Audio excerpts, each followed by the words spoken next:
By the way, folks, last night on the Senate floor and on the House floor, I, your beloved host, Rush Limbaugh, was blamed for people losing food stamps in the last 8 years.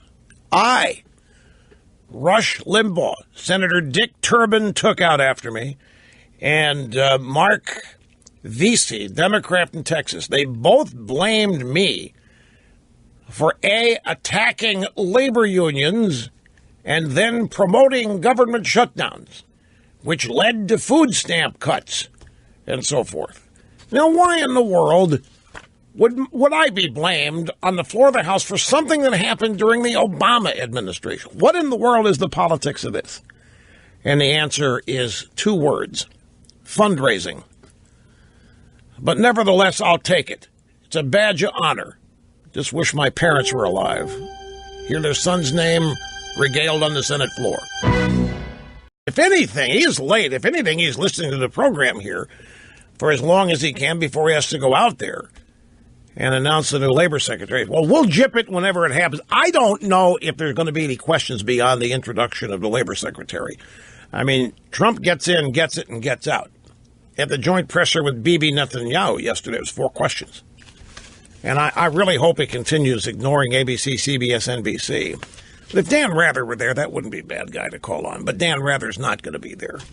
So when it happens, we'll jip it. Here, let's go to the audio sound bites. Last night, Senate floor, during debate on the nomination of Mick Mulvaney. He's a Republican, South Carolina, to be director of the Office of Management Budget, and he's going to make it.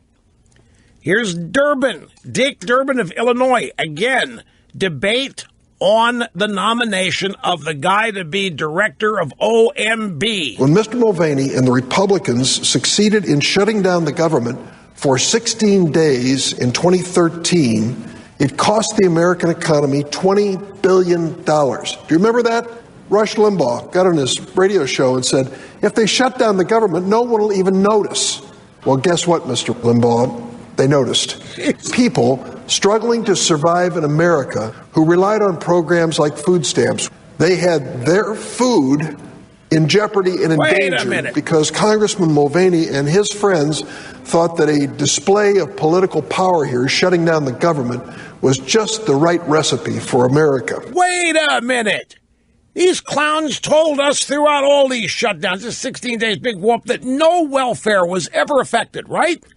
There was no welfare checks that interrupted food, nothing. There weren't any cutbacks. There wasn't a suspension of food stamps being available. Well, this is lying through his teeth here. And blame this on me. Mr. Limbaugh got on his radio shows, they shut down the government, nobody will notice. They don't notice it when they don't told about it. You would be amazed at the number of times the government's actually shut down for arcane budgetary constitutional reasons. It happens a lot, and if you don't know about it, it doesn't affect you, only when there's a bunch of media hype.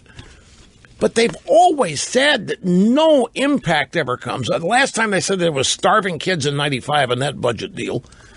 But to throw me in the mix, it just means, folks, that the mention of my name forces lunatic liberals to go to their checkbooks and start writing checks to Democrats. That's what this means. It has to.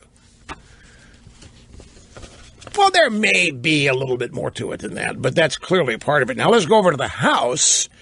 This is during general speeches, when members just get up there and start blabbing. It was last night, and this is Congressman Mark Vesey, Democrat, Texas, talking about jobs and labor unions. One of the reasons why we've seen the decline of pay in this country is because the Republicans and their efforts to undermine labor.